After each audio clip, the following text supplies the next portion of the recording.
श्री कृष्ण कन्हैया लाल की जय। श्री निजानंद स्वामी की, श्री प्राणनाथ प्यारे की कुलमलुंदनी तुम पे जीना पहले पाई खबर, और न कोई वाहिदत बिना तो इत आवेंगे क्यों काया। तो इतावेंगे क्यों कर। श्री कृष्ण कन्हैया लाल की। पूर्ण ब्रह्म परमात्मा की ओर से ब्रह्मात्माओं की जिज्ञासाओं का जवाब दिया हो, इस प्रकार का रूपक बना करके यहाँ पर समझाया गया है। सारे शास्त्रों के खुलासे किए हैं, विशेष करके कदे परंपरा के। म्याराज हुआ मोहम्मद पर सो कौल अरश बक्का के। जब रसूल मोहम्मद को म्याराज हुए उस समय वो वचन उसके अखंड के ही तो वचन थे, तो उनको जो भी दर्शन हुए तो उस समय उन्होंने जो सुना सो शायदी दो एक सुकन बीच मुँह का कहूँ पसरे। वो साक्षी के रूप में दो चार बातें, थोड़ी थोड़ी बातें ही वो विद्वानों के बीच में, मुहक्कक का अर्थ होता है जानकार, ऐसे जानकार लोगों के बीच में वो बातें फैली।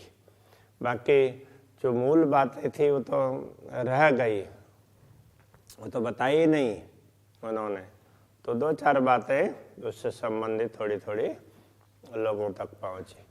बक्का सुकन सब म्याराज के जाहिर किए सब में। तो उस समय के जो बातें हैं खुदा ने मोहम्मद को बताई थी, तो वो प्रसंग तो सब में जाहिर कर दिया, किंतु बातें थोड़ी थी। अब इस समय सब कुछ वो बातें स्पष्ट हो गई है, जाहिर कर दिया सब में। सब अरस बका मुख बोलई और सुकन ना किरो से। अभी जो ब्रह्मात्माओं का समूह है वो सभी अखंड धाम की बातें करती है, उनसे दुनिया की बातें होती नहीं है, दूसरी बातें ही नहीं होती। सो खासी गिरो मोहम्मद की तामे ये बात हो तनिश दिन। रसूल मोहम्मद ने जिनको खास गिरोह, खास समूह ऐसा कहा था, वो ब्रह्मात्माओं का समुदाय ही है। तो उनमें यही बात होती है, रात दिन उनसे दूसरी कोई बात नहीं होती है। मुख छोटे बड़े या ही सुकन और बोले न या बिन। छोटे हों बड़े हों कोई भी व्यक्ति हो, वो सब यही बात करेंगे, परमधाम की बात करेंगे, दूसरी कोई बात नहीं करेंगे। बक्का शब्द सब मुख के, बक्का शब्द मुख सब के, सो इल्म सब में गया पसर। सभी अखंड की बात कर रहे हैं, ऐसा लगता है कि ब्रह्म ज्ञान सब में फैल गया है। शब्द फना को न देवे पैठने, इसलिए वो झूठे शब्द, नश्वर जगत की बातें अपने अंदर घुसने ही नहीं देते हैं अपने दिमाग में। ऐसा किया बखत रूहों आखर। तो ब्रह्म आत्माओं ने आत्म जागृति के समय में, आखिर के समय में इस प्रकार का व्यवहार किया। शब्द फना गए रात में किया बका शब्दों फजर। जितने नश्वर जगत के शब्द थे वो तो सारे वो ये तो रात के अज्ञान के हैं, ऐसे करके वो एक तरफ रह गए। और किया बका शब्दों फजर। अखंड धाम के वचनों ने फिर ब्रह्म ज्ञान का प्रभात कर दिया। कुफर अंधेरी उड़ गई। कुफर भ्रम, कुफर अंधेरी अंधकार, ये सब मिट गया। बोल पाइए न बक्का बगैर। तो अखंड के बिना कोई भी वचन नहीं मिलते हैं, सभी अखंड की बात करेंगे, नश्वर झूठ की बात कोई नहीं करेंगे। तो अज्ञान की बातें सब चली गई। एक कया था अबल रसूल इताए, ये बात रसूल ने पहले ही आकर के कह दिया था ऐसा होगा बोल करके। सो रूह अल्लाह इमाम फजर करी बनाए। तो अभी जो रूहा अल्लाह और इमाम आकर के उन्होंने फज्र कर दिया, ब्रह्म ज्ञान का प्रभात कर दिया। ऐसा करेंगे, इस प्रकार की बात पहले रसूल ने बताई भी थी। अब अलकया इल्म ल्यावसी, आया 3 से ज़्यादा बेशक। पहले कहा था क़यामत के समय पर ज्ञान आएगा, तो मेरा ज्ञान है वहाँ तक के लिए है, उससे आगे तो उस समय जो ज्ञान आएगा वही चलेगा, ये बोला था। आया 3 से ज़्यादा बेशक, तो उस समय उन्होंने जो बोला था उससे बहुत ज़्यादा ज्ञान आ गया। सोनी के लिया मोमिनो, तो ब्रह्म आत्माओं ने उसको बहुत भली भांति ले लिया, स्वीकार किया। पाई अरस मार्फत हक, तो उनको पूर्ण ब्रह्म परमात्मा की पहचान हो गई।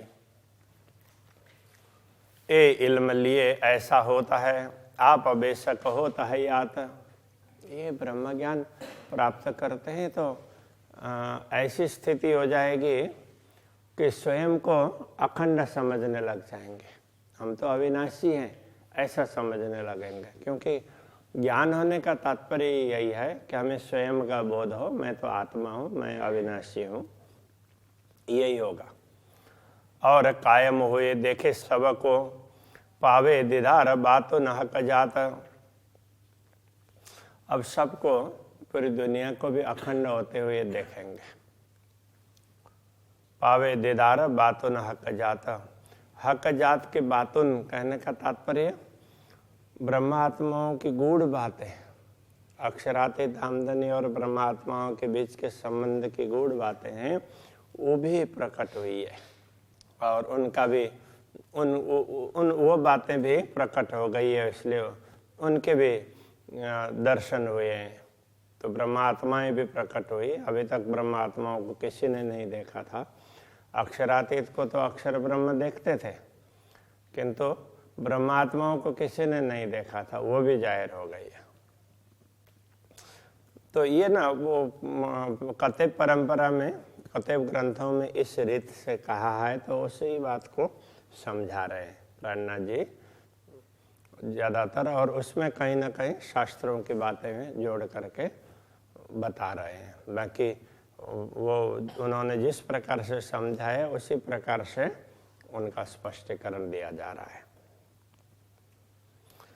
देखिए अपने विस्थाप नजरों, जो शिव का परवान। तो ये कहा था कि उस समय जब ब्रह्म ज्ञान प्रसरित होगा तो सब लोग अपने अपने अखंड धाम को देखेंगे। तो सबको वैश्य का तात्पर्य अविनाशी स्थान, तो वो अपने नज़र में देखा। जो शिव का परवान, वो अखंड, जो सचमुच अखंड होने वाला है। सब कर्म काटे हक इल्म सो, सबके कर्म ब्रह्म ज्ञान से कटने वाले हैं। ये देखी बेशक मेहर सुवान। तो ये सब पूर्ण ब्रह्म परमात्मा की बड़ी कृपा है, लोग इसको समझेंगे। हक तरफ जाने नूर अक्षर, और दूजा न जाने कोई। परम पूर्ण ब्रह्म परमात्मा की दिशा, उसको तो अक्षर ब्रह्म जानते हैं, और बाकी कोई उनके विषय में जानता ही नहीं है। पर बातों न सुदती न को नहीं, हक इल्म देखावे सोए। किंतु सूक्ष्म बातें, पूर्ण ब्रह्म परमात्मा की कुछ गूढ़ बातें हैं, तो उसको तो वो भी नहीं जानते। अब ये ब्रह्म ज्ञान है, उस बात को समझाता है। यहाँ कहने का तात्पर्य है उनकी लीला, अंतरंग लीलाएं। कई सुख कायम इन इल्म के, आवे न माए हिसाब इस ब्रह्म ज्ञान के। इतने अपार सुख हैं, ये कोई, इनका कोई पारावार ही नहीं है। हक सुराई बका खिलवत में, ए इल्म पिलावे शराब।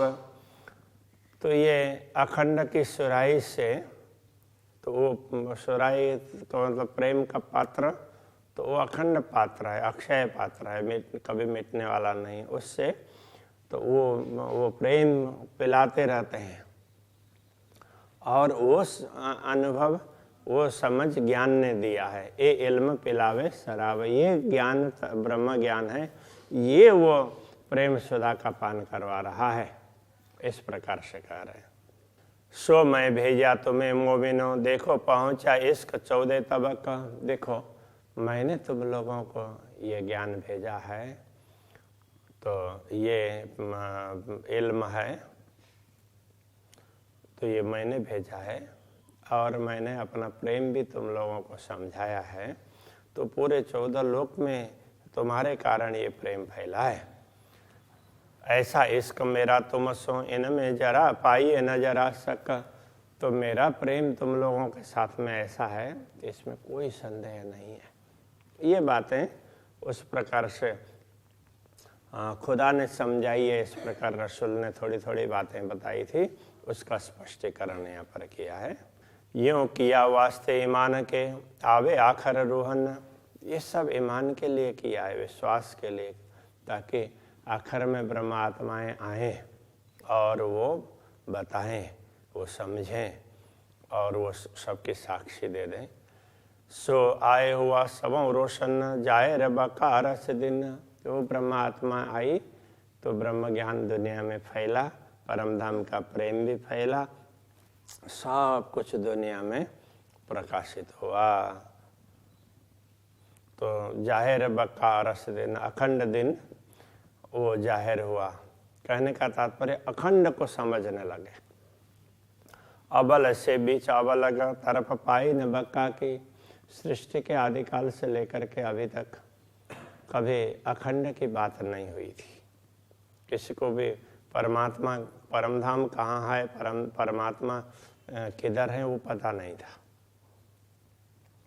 मोहम्मद एताई बोलिया जासो ईसा पावे साहेदी।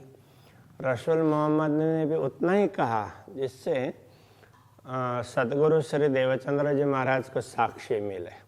बाकी तो सतगुरु देवचंद्र जी महाराज ने ही परमधाम की बात बताई है, तो उन्होंने तो थोड़ी सी साक्षी, हाँ कतई ग्रंथों में भी कुछ साक्षी है, बस वो उनको मिला। वैदिक ग्रंथों में साक्षी है ही, तो वो तो है ही, इसलिए उसको बार बार कहने की आवश्यकता नहीं है। कतई ग्रंथों में तो वहाँ कोई अध्यात्म की या दर्शन की बात ही नहीं है, तो थोड़ी बहुत कहीं बात मिलती है। तो एक बच्चा भी कोई अच्छी बात कर दे कभी, तो उसको बार बार उल्लेख कर देंगे, देखो ये बच्चा भी इतना समझ रहा है, तो तुम लोग बड़े होकर के क्यों नहीं समझते हो। इस तरह से बार बार उदाहरण दिया जाता है, इसलिए ये कतई ग्रंथों की साक्षी बार बार दी जा रही है। तो ये समझना चाहिए। वैदिक परंपरा में तो ये सब उसमें है ही, तो कतई परंपरा में भी इतनी बात मिलती है तो बहुत बड़ी बात हो गई, ये कहना चाह रहे हैं। सो लई रो अल्लाह शाहिदी दूजी शाहिदी आप दई। तो रो अल्लाह ने, सदगुरु ने ये कतई ग्रंथों की साक्षी दी और दूसरी साक्षी स्वयं दे दी। देखो मैंने स्वयं देखा है। त्यों करी इमाम जाहिर ज्यों सब में रोशन भाई। अब इमाम ने तो उस प्रकार से प्रकाशित कर दिया ताकि सब लोग समझ सके, उस तरह से समझा दिया। लई इसे मोहम्मद की शाहिदी बका जाहिर किया इमाम। ईशा ने, ईशा रोह अल्लाह कहने से सदगुरु ने रसूल वगैरह, केवल रसूल की ही नहीं है, परमात्मा का संदेश देने वाले जो भी लोग हुए उनकी साक्षी दी और उन बात का स्पष्टीकरण करके अखंड का बोध करवाने का कार्य फिर इमाम ने किया। तो ईशा का दूसरा जामा, मतलब दूसरा शरीर, दूसरा रूप। गहादी रूहन की करी खिलवत जाहिर तमाम। उन्होंने पूर्ण ब्रह्म परमात्मा श्री श्यामा जी और ब्रह्म आत्माएं, तो उन सब के अंतरंग लीला की बातें स्पष्ट कर दी। इन आखिर दिनों इमाम बानी बोले न बक्का बिन। अब इन आखिरी दिनों में, कयामत के समय में, इमाम अखंड की बात करते हैं, उस दुनिया की बात ही नहीं करते हैं। सो सिरले सुकन गिरोह ने कायम किए सवन। तो उनके वचनों को समझ करके ब्रह्म आत्माओं ने फिर पूरी दुनिया को कायम कर दिया। कहने का तात्पर्य यही वचन लेकर के, यही ब्रह्म ज्ञान लेकर के ब्रह्म आत्माओं के द्वारा सब लोगों को मुक्ति स्थल का सुख प्राप्त होगा, ज्ञान भी प्राप्त होगा। दुनिया 14 तबक के दिए इल्म मुर्दे उठाए। 14 तबक की ये दुनिया है, तो वो मुर्दे की तरह से अचेत पड़ी थी। तो इस ब्रह्म ज्ञान ने उन सबको जागृत कर दिया। वो मुर्दा उठाना है। ताए मौत न होवे कबहू, उनको कभी मौत नहीं होगी उनकी, अब वो अखंड हो जाएंगे। लिए बक्का मीने बैठाए, उनको तो अखंड में बैठा देंगे। अब उनको जन्म मृत्यु के चक्र में आने की आवश्यकता नहीं पड़ेगी। ये तो ब्रह्मात्माएं रहेंगी तब तक की बात है। बढ़ाई इन इल्म की, क्यों इन मुख करो सिफत। तो ये इस ब्रह्म ज्ञान की महिमा है, तो इस मुंह से उसकी क्या सिफत करे, महिमा क्या गाए। सो आया तुम में मोमिनो, जाको शब्द न कोई पहुँचा। तो वो ब्रह्म ज्ञान तुम्हारे बीच में अवतरित हुआ है ब्रह्मात्माओं, जिसकी कोई बढ़ाई नहीं हो सकती है। और शराब मेरी सुराई का, सो राख्या था मोहर कर। तो अब ये परमात्मा की ओर से कह रहे हैं कि मेरी सुराई का, शराब का तात्पर्य मेरा प्रेम का प्याला, मेरे हृदय का प्रेम है, वो अभी तक प्रकट नहीं हुआ था, वो सीलबंद था। सो खोलने बहुतों किया, पर क्यों खोले कबूतर। उसको खोलने के लिए बहुत लोगों ने प्रयत्न तो किया, किंतु जादुई कबूतर की भांति नश्वर जगत के लोग ऐसे कैसे खोल सकते थे। ये शैली कथेव ग्रंथों की शैली है। सो मैं राख्या तुम्हारे वास्ते, सो तुम्हें लियो दिल धर। वो तुम्हारे लिए हमने रखा है, अब बस तुम ही इसको ग्रहण कर लो। लिखे फूल प्याले तुम ताले, अछूत पियो भर भर। तो तुम्हारे ये पूरे भरा हुआ पात्र है, तुम्हारे भाग्य में है और किसी का छोया हुआ नहीं है, और इसको तुम प्याले भर भर करके पी लो अब इस प्रेम को। शराब मेरी सुराई का, सोरुओ मस्ती देवे पूरन। तो मेरे हृदय का प्रेम है, वो ब्रह्मात्माओं को पूरी मस्ती देने वाला है। दे इल्म लुदन निर्लज्जत। तो ब्रह्म ज्ञान तारतम ज्ञान से इसका स्वाद प्राप्त होगा। हक बकार सतन। तो ये जो जिनका मूल शरीर परमधाम में है, उन ब्रह्मात्माओं को वो अखंड सुख प्राप्त होने वाला है इसी से।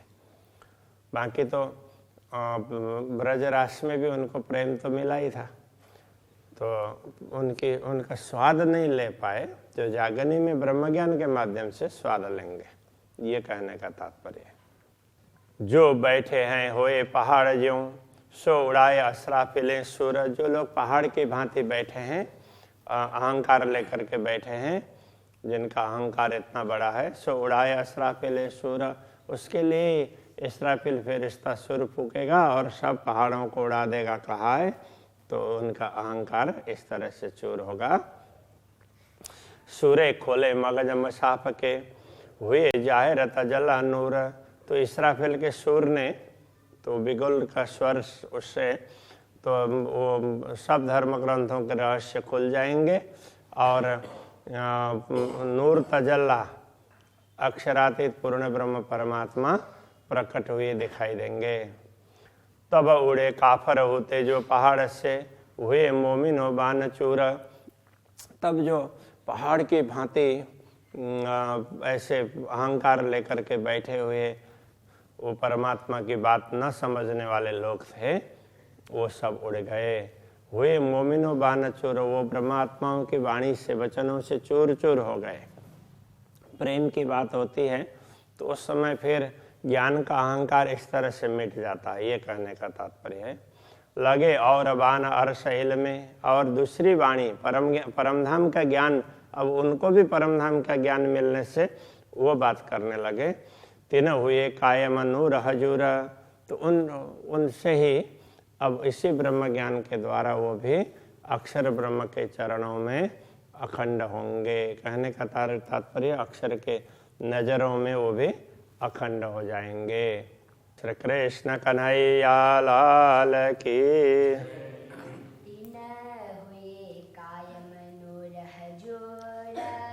तीन हुए कायम नूर हजूर।